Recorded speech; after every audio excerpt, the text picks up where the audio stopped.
Engineer mister ദാസിന്റെ വീടല്ലേ? അതെ, അദ്ദേഹം എന്റെ ഭർത്താവാണ്. I C. ഞാൻ അദ്ദേഹത്തെ കാണാമെന്നാണ്.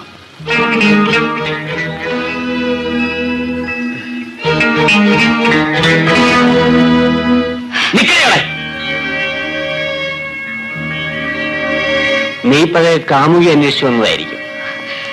പക്ഷെ പണ്ടത്തെ പോലെ കഴുത്തിൽ കൈയിടാനും പ്രേമിക്കാനും ഒന്നും ഇവിടെ സൗകര്യപ്പെടുകയില്ല. നീ എന്തിനാണ് വിങ്ങിപ്പൊട്ടുന്നത്? ഓ, പഴയ കാര്യങ്ങൾ ഓർത്തിട്ടായിരിക്കും. ആ, ഇവളിപ്പോൾ എന്റെ ഭാര്യയാണ്. പോരെങ്കിൽ ഗർഭിണിയും. ഇവളോട് നിനക്ക് ഇപ്പോഴും പ്രേമമുണ്ടെങ്കിൽ കല്യാണം കഴിച്ചു തരാം. മിസ്റ്റർ ദാസ്, ആക്ഷേപിച്ചു തീർന്നു. ഞാൻ നിങ്ങളുടെ ഭാര്യയെ കാണാനല്ല വന്നത്, നിങ്ങളെ കാണാനാണ്. എന്നെ കാണാനും? എന്തിന്? ഗവൺമെന്റിൽ നിന്നും ചുമതലപ്പെടുത്തിയിരിക്കുന്നുകൊണ്ട്. തൊഴിലാളി സഹകരണ സംഘം അപേക്ഷിച്ചനുസരിച്ച് അവരുടെ വർക്ക് സൂപ്പർവിഷൻ വന്ന എഞ്ചിനീയറാണ് ഞാൻ. ബന്ധപ്പെട്ട ഫയലുകളെല്ലാം എന്റെ ഓഫീസിലേക്ക് കൊടുത്തയക്കാൻ ഞാൻ പ്യൂണിനെ അയക്കാം. Please send it immediately. നിങ്ങൾക്ക് തരാൻ ചീഫ് എഞ്ചിനീയർ തന്നയച്ചതാണ്.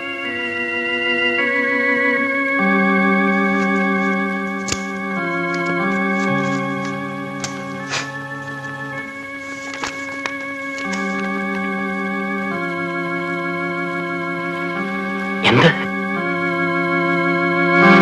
എനിക്ക് സസ്പെൻഷനോ? അങ്ങനെ വേട്ടയാലൊന്നും പൊന്നമ്മ പോവില്ല സാറേ. ഒന്ന് പതുക്കെ പറയണേ. ഞാൻ എന്ത് വേണം? വീട്ടിൽ വേണം. സാറിന്റെ അപ്പുറം ചെയ്തിട്ടുണ്ട്, പക്ഷേ അതൊക്കെ കാര്യസാധ്യത്തിനായിരുന്നു. സാറ് കാരണം എന്റെ കുടുംബജീവൻ നശിച്ചു. നല്ലവനായ ഭർത്താവ് പിണങ്ങിപ്പോയി. അത് ഞാനൊരു കാരണക്കാരൻ. പിന്നല്ലാതെ. ഏതായാലും കഴിഞ്ഞൊക്കെ കഴിഞ്ഞു. എനിക്ക് തരാമെന്ന് പറഞ്ഞ് തന്നേക്കണം. ഞാൻ എവിടെയും പോയി ജീവിച്ചോളാം. തരാനുള്ളത് അതെല്ലാം തന്നു കഴിഞ്ഞു. സാറിന് 25,000 രൂപ തരാമെന്ന് പറഞ്ഞിരിക്കുന്നത്. അതിലേക്ക് ഇപ്പൊ കിട്ടണം. ഇല്ലെങ്കിൽ ഞാൻ നേരെ പോലീസ് സ്റ്റേഷനിലേക്ക് പോകും.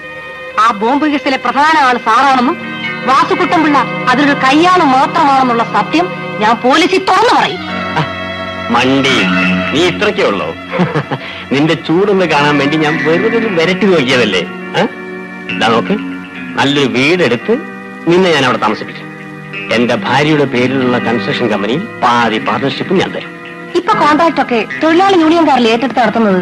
അത് എവിടെ ശരിപ്പെടാനടി? ഒരു പോക്ക് പോകും. ഏതായാലും ഇപ്പറഞ്ഞൊക്കെ വേഗം ചെയ്തു തരണം. റെഡി. കമ്പനി കാര്യം ഉടനെ ഞാൻ ശരിയാക്കി തരാം. അപ്പൊ പിന്നെ വീടിന്റെ കാര്യം? അതൊക്കെ പറയാം, നീ വാ.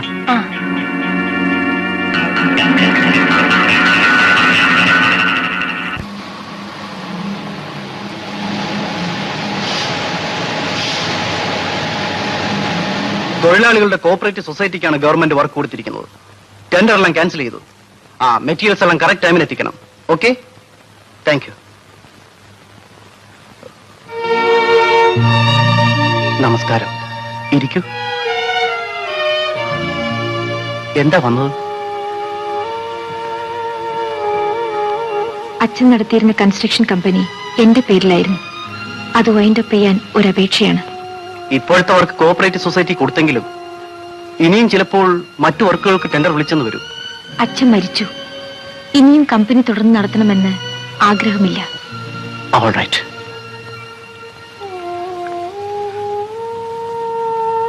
സുനന്ദ ഇവിടെ ഉണ്ടെന്ന് അറിഞ്ഞിരുന്നെങ്കിൽ ഞാൻ ഇങ്ങോട്ട് വരില്ലായിരുന്നു. കോളേജിൽ വെച്ച് നാം അടുത്തു വേർപെട്ടു. ഇന്ന് ഞാൻ നിങ്ങളുടെ പുറകെ നടക്കുന്നെന്നാണ് നിങ്ങളുടെ ഭർത്താവിന്റെ സംശയം. എന്റെ അച്ഛന് വേണ്ടി, എന്റെ കുടുംബത്തിന് വേണ്ടി പലതും എനിക്ക് രചിക്കേണ്ടി വന്നു. എന്റെ വേദന എങ്ങനെ അറിയണ്ട. I am sorry. സുനന്ദേ, നിന്റെ മനസ്സ് എനിക്ക് നല്ലതുപോലെ അറിയാം. നോക്കൂ, ഇനി മരണം വരെ നീ എന്റെ സഹോദരിയായിരിക്കും. ഈ നല്ല മനസ്സ് ഞാൻ ഒരിക്കലും മറക്കില്ല. ഞാൻ പോകുന്നു. ശരി.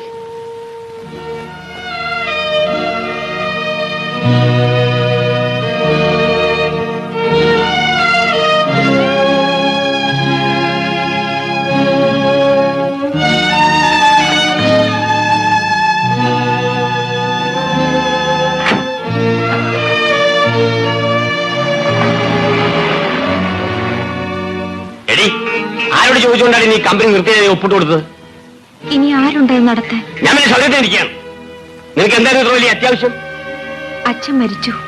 പുതിയ കോൺട്രാക്ടുകൾ തൊഴിലാളി സംഘടനകൾ ഏറ്റെടുത്തു. ആ നിലയ്ക്ക് ഓഹോ, അപ്പോൾ തൊഴിലാളികളെ നന്നാക്കാൻ വേണ്ടിയാണ് നീ ഇത് ചെയ്തത്. അതായത് നിന്റെ ഗോപാലിനെ സന്തോഷിപ്പിക്കാൻ. എന്റെ ഗോപാലിനോ? പിന്നല്ലാതെ, എനിക്കറിയാമടി എല്ലാം. ഈ ലോകത്തുള്ള പുരുഷന്മാരൊക്കെ എന്റെ വകയാണെന്നാണോ നിങ്ങളുടെ വിചാരം? അതിലെന്താണ് ഇത്ര സംശയം? നിന്റെ തന്തയുടെ ഏറ്റവും വലിയ ശത്രുവായിരുന്നല്ലോ അവൻ. അയാൾ ചത്തു കഴിഞ്ഞപ്പോ നിന്നെ ആശ്വസിപ്പിക്കാൻ ആദ്യം ഓടിയെത്തിയതാരാ? ഗോപാലൻ. അയാൾ മനുഷ്യനാണ്. പിന്നെ ഞാൻ മൃഗമാണോടി? ആണോന്ന്? നിന്റെ കരുത്തിൽ താലി വെച്ച് അന്ന് മുതൽ തുടങ്ങിയതാണ് എന്റെ കഷ്ടകാലം. ഇപ്പൊ സസ്പെൻഷനുമായി. എടീ, നിന്റെ തല തെറിച്ചാലേ ഞാൻ രക്ഷപ്പെടുത്തുള്ളൂടി. എന്റെ വയറ്റിൽ കിടക്കുന്ന നിങ്ങളുടെ കുഞ്ഞിനെ ഓർത്തെങ്കിലും ഇങ്ങനെയൊന്നും പറയരുത്. എന്റെ കുഞ്ഞോ? അത് ജനിച്ചു കഴിഞ്ഞ് രക്തം പരിശോധിച്ച് നോക്കിയിട്ട് നമുക്ക് തീരുമാനിക്കാം.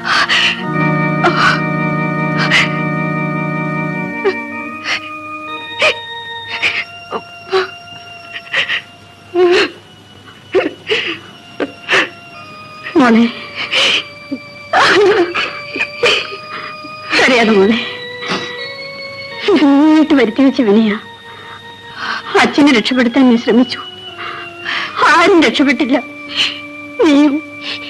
ഇല്ല ചിറ്റമ്മേ, ഈ മനുഷ്യനെ ഞാൻ തിരുത്തിയെടുക്കും. ഇല്ലെങ്കിൽ ഞാൻ ഭരിക്കും.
നമസ്തേ.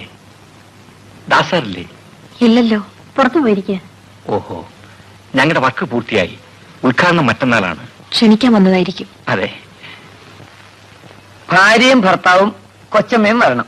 വാസുകുട്ടമ്പിള്ള സാറാണ് ഞങ്ങളെ ആദ്യമായി ജോലിക്കെടുത്തതും പണി പഠിപ്പിച്ചതും. പക്ഷേ ഇത് കാണാൻ അദ്ദേഹം ഇല്ലാതായിപ്പോയി. ഏതായാലും നിങ്ങൾ എല്ലാ യൂണിയനും ഒന്നിച്ചു ചേർന്നത് കണ്ടിരുന്നെങ്കിൽ തീർച്ചയായും അച്ഛൻ സന്തോഷിച്ചേനെ. ഞങ്ങൾ ഇറങ്ങട്ടെ. അദ്ദേഹത്തോട് ഞങ്ങൾ ക്ഷണിക്കാമെന്ന് വിവരം പറഞ്ഞേക്കും.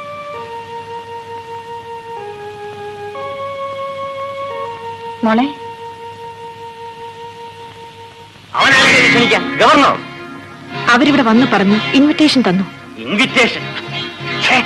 നീ അവനോട് പഠിക്കാത്ത പട്ടി തുറന്നാൻ പാടില്ലായിരുന്നു. അങ്ങ് എന്തൊക്കെയാ ഈ പറയുന്നത്? ഓഹോ, അവനെ പറ്റി പറയുന്നത് നിനക്ക് പിടിക്കില്ലല്ലോ. നിന്റെ രഹസ്യക്കാരനല്ലേ അവൻ. നിന്റെ ഗർഭത്തിന് അവനും പങ്കില്ലേടി. ഇതുവരെ നിങ്ങളൊരു മനുഷ്യനാണെന്ന് ഞാൻ കരുതി.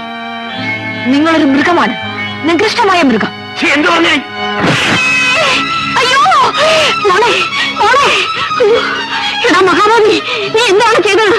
വേഗം വണ്ടി ഇറക്ക്, ഇവിടെ ആശുപത്രി കൊണ്ടുപോകണം. വേണമെങ്കിൽ ഒരു ടാക്സി വിളിച്ചോണ്ട് പോ, എനിക്ക് വേറെ ജോലിയുണ്ട്.